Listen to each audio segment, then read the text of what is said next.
آیت الکرسی یہاں سے شروع ہو رہی ہے. اب ذرا اس کو سمجھیں. آیت الکرسی میں کیا فرمایا گیا ہے؟ ویسے آیت الکرسی کی فضیلت اتنی بڑی ہے کہ فرمایا گیا قرآن میں سب سے بڑی اور عظیم ترین آیت یہی ہے.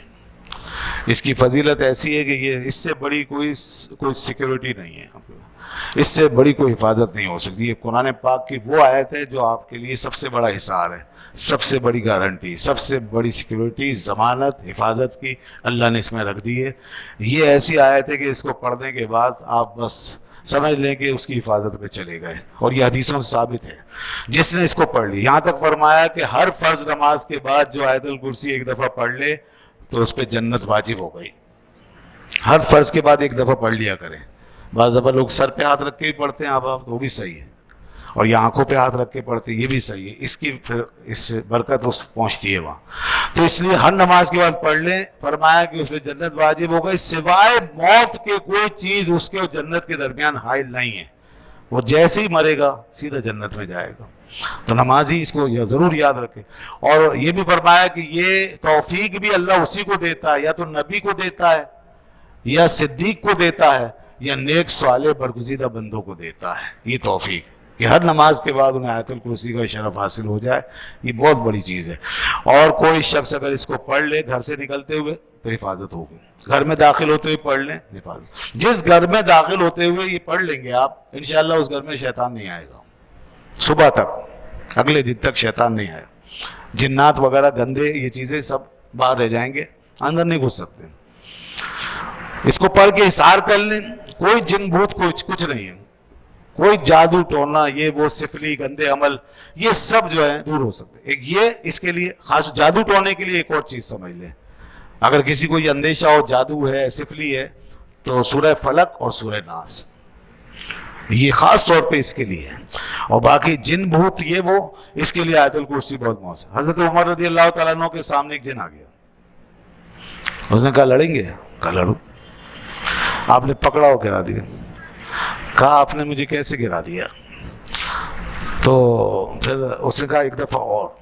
آپ نے اسے پکڑا پھر گرا دیا. کہا میں یہ سمجھتا ہوں، میرا علم یہ بتا رہا ہے، وہ جن کہہ رہا ہے کہ آپ آیت الکرسی کے علاوہ کوئی اور کام نہیں کر رہے ہیں. یعنی جو میرے خلاف آپ نے یہ جو قوت پائی ہے یہ آیت الکرسی سے پائی ہے. کیا یہ ٹھیک ہے؟ آپ نے فرمایا بالکل ٹھیک. اس کو شیطان کو بھی معلوم ہے کہ آیت الکرسی کا پاور کتنا ہے. اس نے کہا اچھا مجھے چھوڑ دیں، میں آپ سے کبھی نہیں جیت سکتا. چلے گئے. اور ایک حدیث میں آیا حضرت عبداللہ بن مسعود رضی اللہ عنہ فرمایا ایک صحابی تھے، ان سے بھی ایک جن کا ایسے مقابلہ ہوا تو انہوں نے ایسے پکڑا گرا دیا. اور پھر وہ جن جب کھڑا ہوا تو اس کے پتلے پتلے ہاتھ، کمزور سا ایک شخص کھڑا ہوا تھا. تو وہ کہنے لگے ارے یہ تم جنات ایسے ہوتے ہو؟ سارے تم ایسے ہی ہو جتنے بھی جنات ہیں، تمہاری طرح کے، تم کتوں کی کلائیوں کی طرح تمہارے یہ کلائیاں اور تمہارا پتلا سا جسم. وہ کہنے لگا نہیں ہم سارے ایسے نہیں ہوتے، میں ہی ایسا ہو گیا. وہ کہنے لگا مجھے ایک دفعہ اور آپ سے لڑنا ہے. اچھا لڑو. اور پھر گرا دیا. کہنے لگا کہ اگر میں غلط نہیں ہوں تو کیا یہ بات نہیں ہے کہ تم اس وقت آیت الکرسی پڑھ رہے ہو؟ کہاں میں آیت الکرسی. عجب یہ ایسی آیت ہے، یہ اتنی پاورفل آیت ہے، اس پہ یقین ہونا چاہیے. بخاری شریف کی حدیث ہے کہ حضرت ابو ہریرہ رضی اللہ تعالیٰ عنہ ایسے پکڑ لیتے تھے اس کو، شیطان کو، ابلیس کو. وہ جو صدقات وغیرہ کی حفاظت پہ آپ مامور تھے تو وہ چوری کرنے آتا تھا، اب اسے پکڑ لے. پھر وہ ہاتھ پیر جوڑتا، روتا دھوتا تھا، اپنے بچوں کا واسطہ دیتا، آپ چھوڑ دیتے. پھر حضور کی بارگاہ میں جب یہ حاضر ہوتے تو آپ خود ہی پوچھتے کہ ابو ہریرہ تمہارے رات والے چور کا کیا ہوا؟ تو آپ سارا قصہ بیان کرتے. میں مختصر کر رہا ہوں. تو حضور فرماتے وہ پھر آئے گا. لیکن حضور نے بھی بتایا نہیں کہ وہ ہے کون، اور نہ ابو ہریرہ کو پتہ ہے. اب وہ اگلے دن پھر وہی ہوا. انہوں نے کہا مجھے یقین تھا اب آئے گا، حضور نے فرمایا تو ضرور آئے گا. آ گیا اور پھر پکڑ لیا. پھر وہی ہوا، اس نے رونا دھونا کیا، آپ کو رحم آ گیا، چھوڑ دیا. پھر اسی طرح بارگاہ رسالت میں سارا مدعا رکھا گیا. حضور نے پھر وہی فرمایا کہ دیکھو وہ پھر آئے گا. تو انہوں نے کہا پھر آیا. وہ تیسرے دن پھر آیا. جب پھر آیا تیسرے دن تو اس کے بعد پھر پکڑا اور کہا کہ اب تو مجھے چھوڑوں، اب میں تجھے چھوڑوں گا نہیں، اور تجھے ضرور بارگاہ رسالت میں لے کے جاؤں گا کیونکہ تو بار بار آتا ہے. اس نے کہا دیکھو ابو ہریرہ آخری بار چھوڑ دو، اس کے بعد قسم ہے جو میں دوبارہ آیا، اور میں اس کے بدلے میں آپ کو ایک بات بتاتا ہوں، وہ مجھ سے لے لو اور پھر مجھے چھوڑ دو. کہا کیا بات ہے؟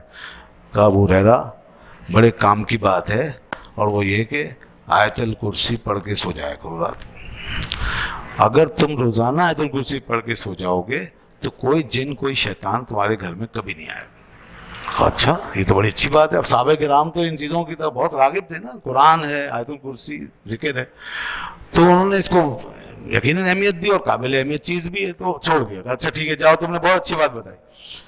پھر سرکار نے بتایا کہ اس نے بات سچی کی ہے، اگرچہ ہے جھوٹا، بات صحیح ہے، آیت الکرسی کا یہی مقام ہے، لیکن ابو ہریرہ تمہیں پتہ یہ تھا کون؟ کہ یا رسول اللہ مجھے نہیں پتا، اللہ اور رسول عالم۔ فرمایا یہ جو چور تھا 3 دن والا تمہارا، یہ ابلیس تھا، یہ شیطان تھا، یہ خود شیطان لعین تھا۔ تو یہ شیطان خود جانتا ہے اس بات کو کہ یہ کتنی پاورفل چیز ہے، اس لیے اس کو پڑھا کریں، یاد کریں، اور اکثر پڑھیں آتے جاتے، انشاءاللہ بہت ساری پریشانیاں دور ہوں گی۔ اور یہ جو عاملوں کے باباؤں کی دکانیں چمک رہی ہیں، یہ دکانیں تھوڑی مندی پڑیں گی، اور یہ سلسلے تھوڑے کم ہوں گے۔